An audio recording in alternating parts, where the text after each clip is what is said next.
This is Forge Daily with Mackenzie Barwell on the Forge Audio Network.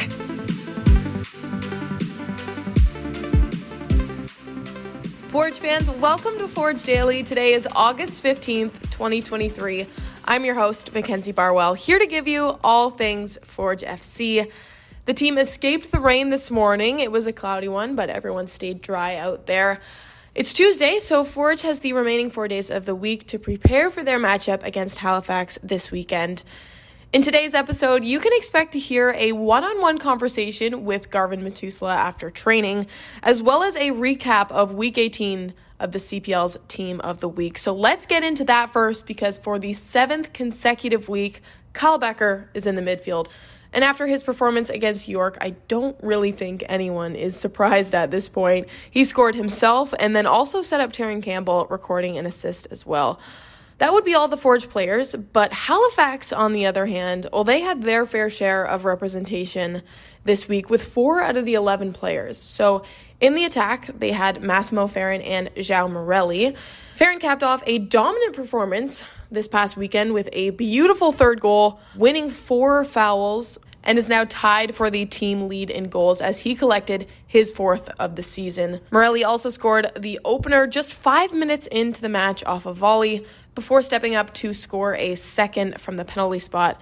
He is now the all-time leading scorer in Halifax history with 23 total.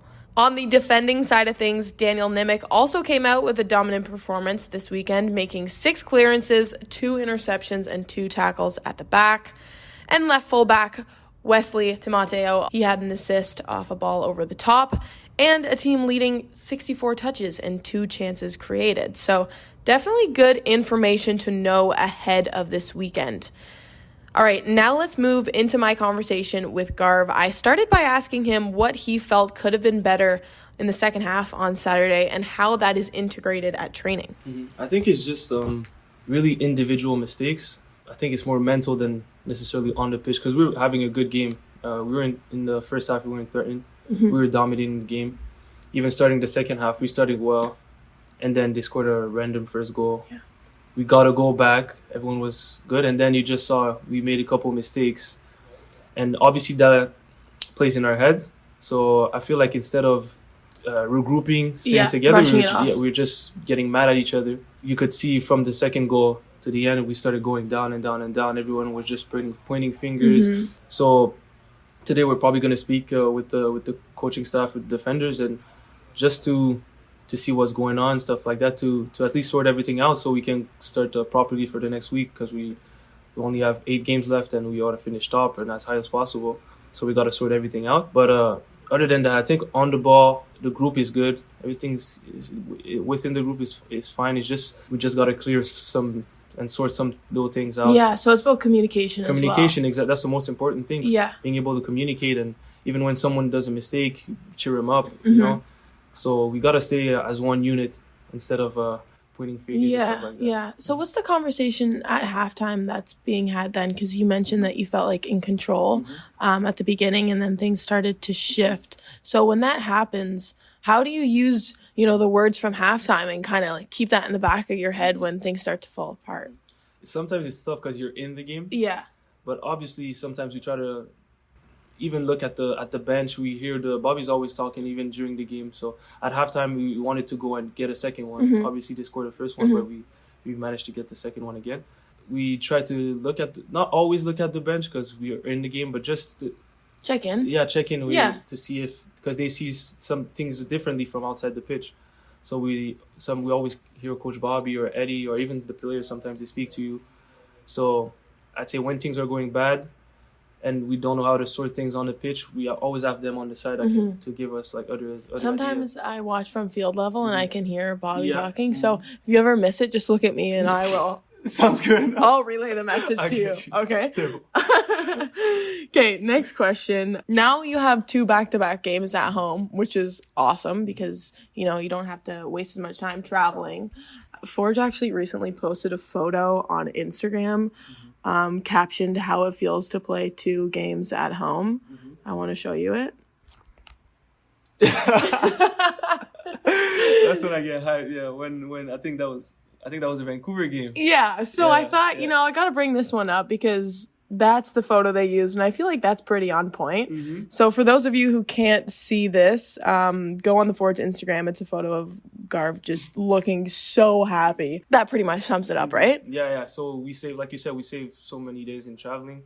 We save the legs. That's because there's sleep as well coming into it. So that's just better staying at home. You have a day off. We had a day off to the game so we can regroup, take care of our bodies, and just to work again for the next game. Yeah, So it yeah. just feels good. Oh, and it's always a good feeling to play in front of our fans. Obviously, we would want to win more in front of them this year. But it's like I said, hopefully we're going to win next game and to get back on track. Yeah, those are some loyal fans. They stuck it out in the rain for you guys as well. Yeah. Do you know the cheers from the battalion? My favorite one is Soy Hamilton. That was my next question. Always. It like plays in my head. Yeah. When I leave the stadium, I'm like, I catch myself humming it. I'm like, how did this happen? Like with Woobens the first year, I remember every time we used to sing it. Oh, When we really? were on the bench and stuff like that, we would sing No it. way! Yeah, all the time. Oh, that's funny.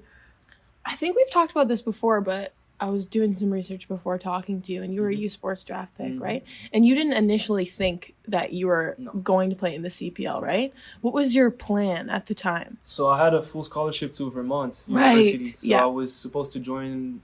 Initially, I was supposed to join in January, but so I had to get a bit more credits. So I was gonna join in the fall. And as soon as my representative, Yes. just told me you're not gonna get drafted, because I wasn't supposed to get drafted. The day before, he called me and he said, Forge were in the talks. So there was 3 other teams in the CPL. Yeah. And the day before the draft, my agent told me, well, it's not my agent, but it But was a yeah. representative. Yeah. He told me you're not going to get drafted by any of these teams. You might go on preseason with one of the teams, but you're not going to get drafted. Okay. So the next day I went to work. I didn't watch the draft and then one of my friends called me when I was at work. No. Yeah. So my friend called me and he said, oh, congratulations. And I was like, what do you mean?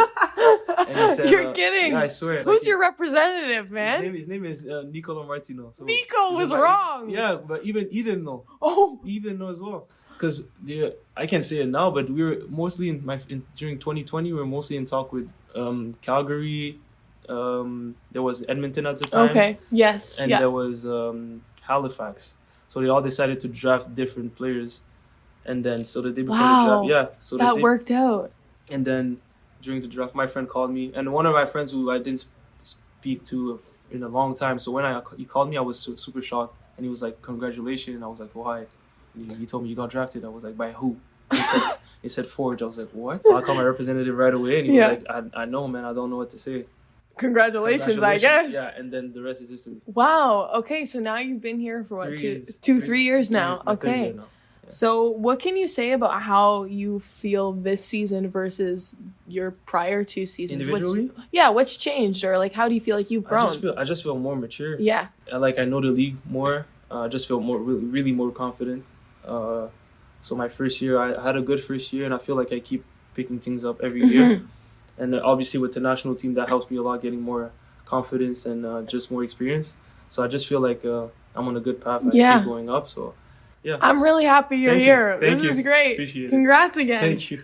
That's all for today's episode. Thank you all so much for listening. And a huge thank you to Garv for sitting down and having that lovely conversation with me. Don't forget, tomorrow we've got another episode of Forge Daily and Behind the Beard. So stay tuned, and I will talk to you then. This has been Forge Daily with Mackenzie Barwell. If you like what you heard, please like, follow, subscribe, comment, and share.